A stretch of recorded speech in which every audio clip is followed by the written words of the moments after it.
नमस्कार दोस्तों, आपका स्वागत है आपके अपने channel the real stock market पर। और आगे बढ़ने से पहले डिस्क्लेमर, ये वीडियो सिर्फ आपकी नॉलेज, एजुकेशन और अवेयरनेस के लिए है। स्टॉक मार्केट में कोई भी इन्वेस्टमेंट करने से पहले अपने फाइनेंशियल कंसल्टेंट से सलाह ज़रूर कर लें। और जो फ्रेंड्स चैनल पे नए हैं या जिन्होंने अभी तक चैनल को सब्सक्राइब नहीं किया है, तो उनके लिए मैं बता दूं कि मैं डेली आपके लिए कई सारे शेयर एनालिसिस लाता हूं और वो आपकी इन्वेस्टमेंट जर्नी में आपको वैल्यू ऐड करेगा अगर आप चैनल को सब्सक्राइब करते हैं। तो चलिए फ्रेंड, डिस्कस कर लेते हैं इन्फोसिस के आज के कारोबार को। तो आज इन्फोसिस के लिए काफ़ी रिलीफ वाला दिन था। लगातार 5 दिनों की नेगेटिविटी और डाउनवर्ड मूवमेंट के बाद आज पॉजिटिव ट्रेंड देखने को मिला और इसने शानदार प्रदर्शन किया। इसकी अच्छी गैप अप ओपनिंग हुई थी 1709 पे और हायर साइड पे ये 1734 तक भी गया। और आज इसने 1700 के लेवल को ब्रेक नहीं किया, 1700 के लेवल को ब्रेक नहीं किया। तो ये एक अच्छा और पॉजिटिव सिग्नल है। अगर इसी तरह से मेंटेन करता है अगले 2-3 दिन, तो इससे काफ़ी अच्छा ये सपोर्ट लेवल बन जाएगा 1700। और फाइनली ये ऑलमोस्ट 1.5% बढ़कर 1728 पे ये क्लोज़ हुआ है। तो और आज अगर आप देखेंगे तो ट्रेडिंग वॉल्यूम और डिलीवरी परसेंटेज भी काफ़ी अच्छा रहा और डिलीवरी परसेंटेज बहुत शानदार 68% था, जो कि ये दर्शाता है कि फिर से इसमें काफ़ी अच्छी बाइंग और एक्यूमुलेशन हुआ है और इन्वेस्टर का जो इंटरेस्ट है और जो इसमें कॉन्फिडेंस इसमें बना हुआ है। तो अब देख लेते हैं फ्रेंड्स, आज निफ्टी आईटी ने कैसा प्रदर्शन किया। अगर आप देखेंगे आज निफ्टी आईटी का काफ़ी अच्छा मूवमेंट था और सारे के सारे स्टॉक्स ग्रीन में हुए। और अच्छी बात यह है कि आज टीसीएस भी ग्रीन में है। तो ओवरऑल सारा आईटी पैक ने काफ़ी अच्छा प्रदर्शन किया और इन्फोसिस ने भी उस रैली को कंट्रीब्यूट किया। अब फ्रेंड्स देख लेते हैं इन्फोसिस से जुड़ी हुई न्यूज़। तो जो आनंद राठी हैं, उनकी जो दिवाली के स्टॉक पिक्स हैं उनमें से इन्फोसिस भी एक है। तो जैसा कि फ्रेंड्स आपको पता है कि नेक्स्ट वीक दिवाली आ रही है और दिवाली पे मुहूर्त ट्रेडिंग होती है।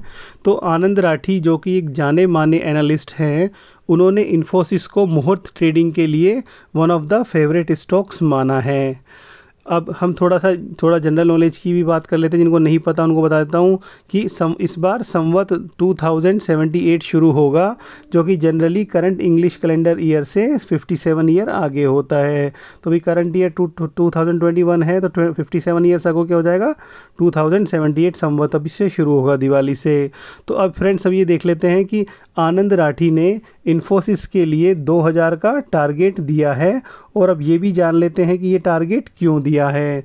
तो सबसे पहली बात है, उन्होंने ये बताया इन्फोसिस के बारे में कि इन्फोसिस की प्रेजेंस बहुत सारे इंडस्ट्रीज़ में है, जैसे कि manufacturing industry, banking industry, aviation industry, insurance, sports, government projects. तो ये बहुत सारे इंडस्ट्रीज़ में इन्फोसिस की प्रेजेंस है और बहुत सारे मार्केट्स जैसे कि India, Asia, Europe, north America, south America, तो इन सब में इन्फोसिस की प्रेजेंस है। और कंपनी की जो प्रोजेक्ट और डील की पाइपलाइन काफ़ी स्ट्रॉन्ग है। उसी की वजह से आप देख रहे होंगे कि सारे major IT companies including Infosys बहुत सारे फ्रेशर्स और ग्रेजुएट्स को हायर कर रहे हैं।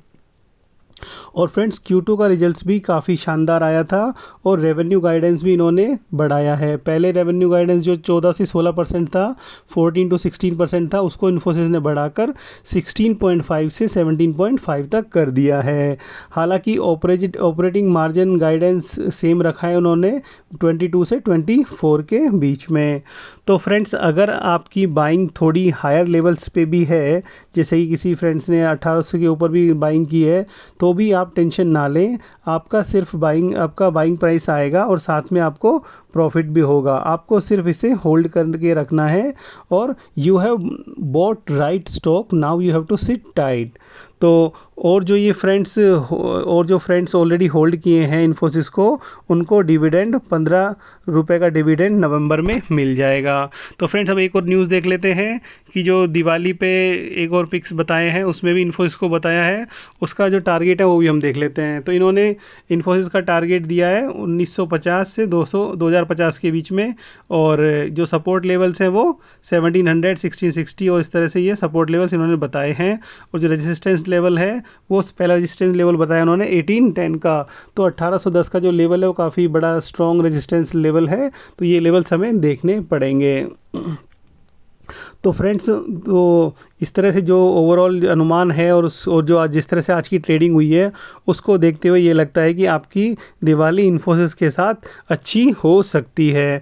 तो उससे पहले आपने देखा, तो अब फ्रेंड्स हम बात करते हैं डील की। तो अब आपने कल देखा कि पोस्टन नॉर्गेन के साथ एक डील हुई थी। पोस्टन नॉर्गेन मतलब नॉर्वे की जो पोस्टल सर्विसेज के साथ डील हुई थी कल इन्फोसिस की, जो कि इस क्वार्टर अक्टूबर से दिसंबर क्वार्टर की अभी तक की पहली न्यूज़ है डील्स के बारे में। और आप देखेंगे कि इसी तरह की पार्टनरशिप और डील्स की न्यूज़ आपको मिलती रहेगी, जैसे कि हमने लास्ट क्वार्टर में देखा था। और फ्रेंड्स, मैं आपको इन्फोसिस के जो एक और दो पेन एरियाज़, मतलब जो थोड़े एरियाज़ ऑफ कंसर्न है, वो भी बता देता हूँ। क्योंकि फ्रेंड्स, अच्छी अच्छी बातें तो हम इन्फोसिस के बारे में करते रहते हैं, बट आपको वो थोड़ी सी अनप्लेजेंट बातें हैं जो इन्फोसिस के बारे में, वो भी आपको पता होना चाहिए। वैसे no doubt Infosys one of the best stock है इंडियन स्टॉक मार्केट का। जिस पर जैसे कि कहते हैं ना कि चांद में भी दाग होता है, तो इस पर इसी तरह से थोड़ा सा इन्फोसिस की भी कुछ अनप्लेजेंट बातें हैं, उनको भी आपको जानना ज़रूरी है। और वो बहुत ज़्यादा परेशान करने वाली बात तो नहीं है, पर फिर भी आपको अवेयर होना चाहिए उन चीज़ों के बारे में। तो सबसे पहले कंसर्न के नाम पे जो सबसे बड़ी कंसर्न है इन्फोसिस की, वो है एम्प्लॉयज़ की एट्रिशन रेट। और वो कंटिन्यूसली हाई है, और ये साल ये 20% रही थी। तो इन्फोसिस का जो टैलेंट रिटेंशन है, उसके लिए कुछ करना चाहिए, ताकि जो ब्रिलियंट और ब्राइटेस्ट माइंड है और टैलेंट्स हैं, वो इसी कंपनी में रहे और बाहर ना जा पाए, और उनको मतलब कंपनी की ग्रोथ में वो लोग कंट्रीब्यूट कर सकें।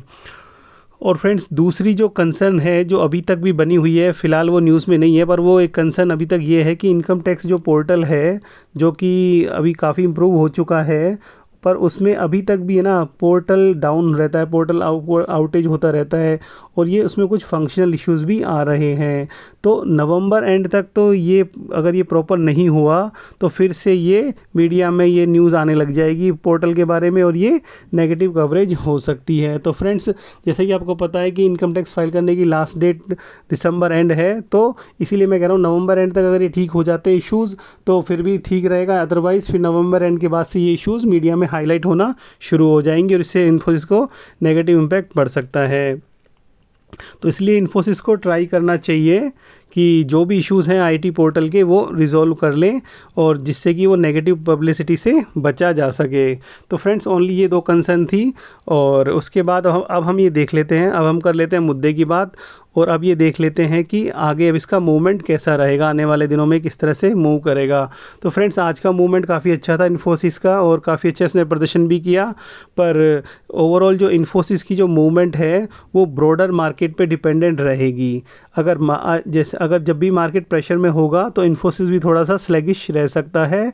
वैसे भी ये वीक एक्सपायरी का वीक है, और कल एक्सपायरी है, तो हो सकता है कि मार्केट थोड़ा सा कोशियस हो सकता है कल से।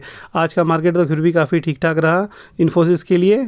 तो वैसे ओवरऑल मार्केट डाउन था, बट इन्फोसिस का जो आईटी सेक्टर का मूवमेंट था आज अच्छे था। और ओवरऑल मैं आपको फ्रेंड्स बताता रहता हूँ कि इन्फोसिस का जो आउटलुक है वो बुलिश है, आउट परफॉर्मर है। और सारे मेजर जो ब्रोकरेज फर्म्स हैं और जो एनालिस्ट हैं, वो भी इन्फोसिस के बारे में काफ़ी पॉजिटिव हैं, और पॉजिटिव बातें वो बोलते रहते हैं। और फ्रेंड्स, आप देख सकते हैं कि कंपनी ने 9,200 करोड़ का जो बाईबैक किया, और उसके बाद अगर आप देखेंगे इस क्वार्टर का जो शेयर होल्डिंग पैटर्न है, उसमें प्रमोटर्स ने अपनी शेयर होल्डिंग बढ़ाई है। इससे ज़्यादा और क्या पॉजिटिव हो सकता है किसी भी डेट फ्री और इतनी बड़ी कंपनी के साथ। तो ये सारे के सारे पॉजिटिव संकेत हैं।